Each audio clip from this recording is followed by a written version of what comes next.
আব্বা, ও আব্বা, তুমি কি মরার আগে ভূত হয়ে গিয়েছো নাকি? তোমার কি হয়েছে গো? আমার ফোন কিনে দিতে হবে বলে তুমি কি ধাতি মেরে শুয়ে রয়েছো নাকি? না রে বাপ, আমার গরম লেগেছে।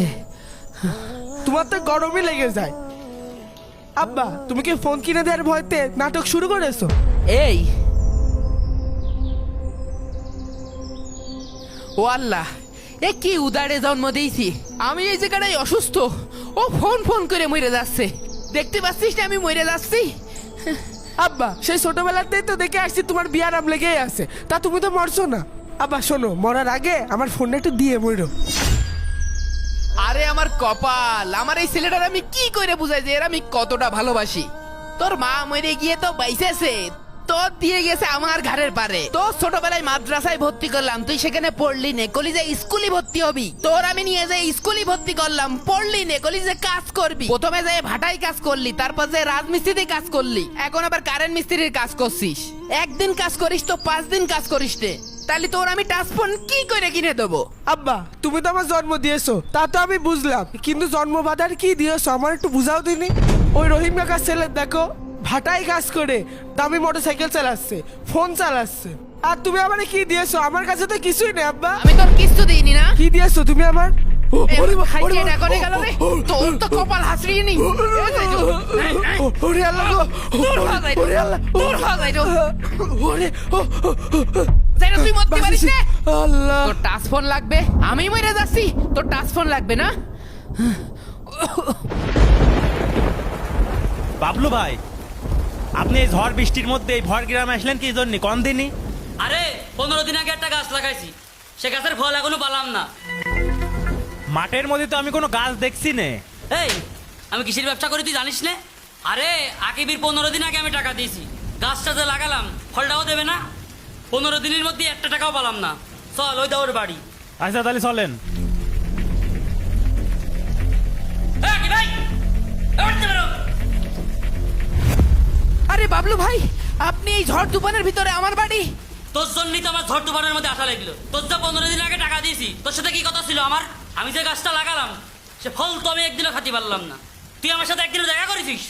ভাই, আপনি এই সামান্য টাকার জন্যই এই ঝড় তুফানের মধ্যে চলে আসলেন। আপনি কি নিষ্ঠুর মানুষ। ও, এখন তোমার এই কথা মনে হচ্ছে? যখন তোমার উপকার করিলাম তখন তোমার এই কথা মনে হইল না, না? বাবলু ভাই, আপনার কাছ থেকে 20,000 টাকা নেওয়ার পর থেকে ভাই আমার কোনোভাবে অভাব কাটছে না ভাই। ভাই সে ধান লাগাইলাম, বৃষ্টিতে ধান ভাসিয়ে গিয়েছে ভাই। আবার এই কিছু টাকা ঘরে দিলাম ভাই, ঘরটার অবস্থা দেখেন ভাই, ঘরটা ঠিকঠাক করতে পারিনি, অমনি বৃষ্টি শুরু হয়ে গেছে ভাই।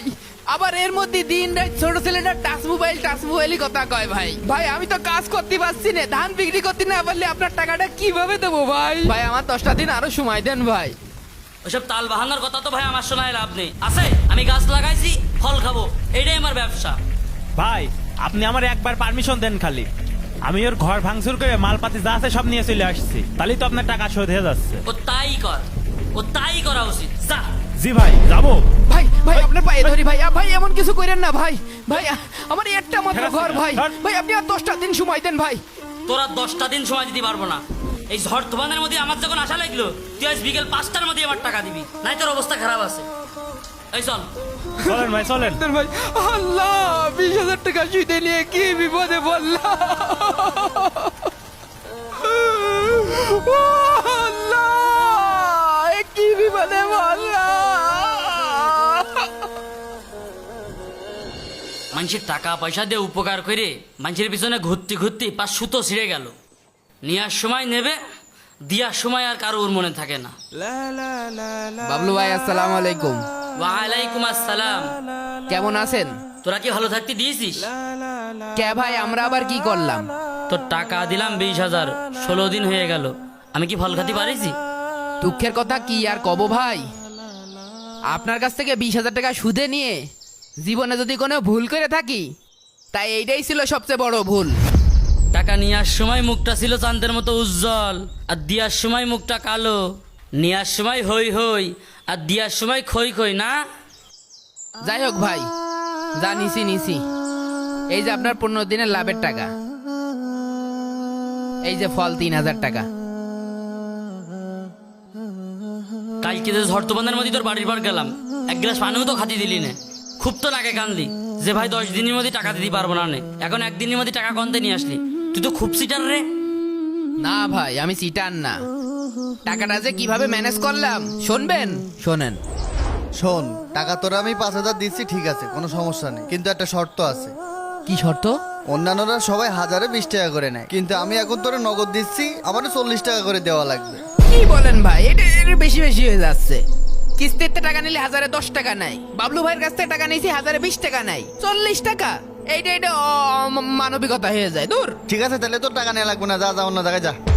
ভাই ভাই দেন দেন দেন, 1040 টাকাই দিবানে দেন। আচ্ছা ঠিক আছে, দেখ গুনে দেখ। 5000 আছে না?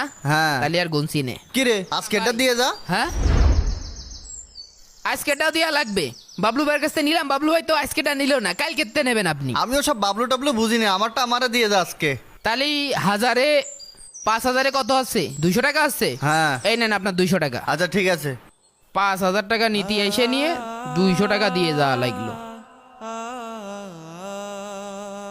এই শালা সুদে টাকা যে কিডা আবিষ্কার করিল, খুব উপকার হচ্ছে।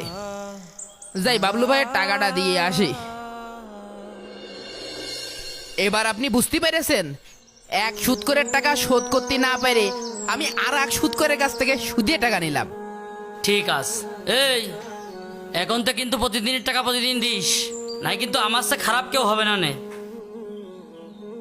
ওই দিন হুজুর ঠিক কথাই কইল, ওই 200 টাকা সুদ আজকে আমার জন্য কাল হয়ে দাঁড়িয়েছে। তাই আপনাদের করছি, আপনারা কেউ আমার মতন সুদে টাকা নিয়ে ভুল কাজ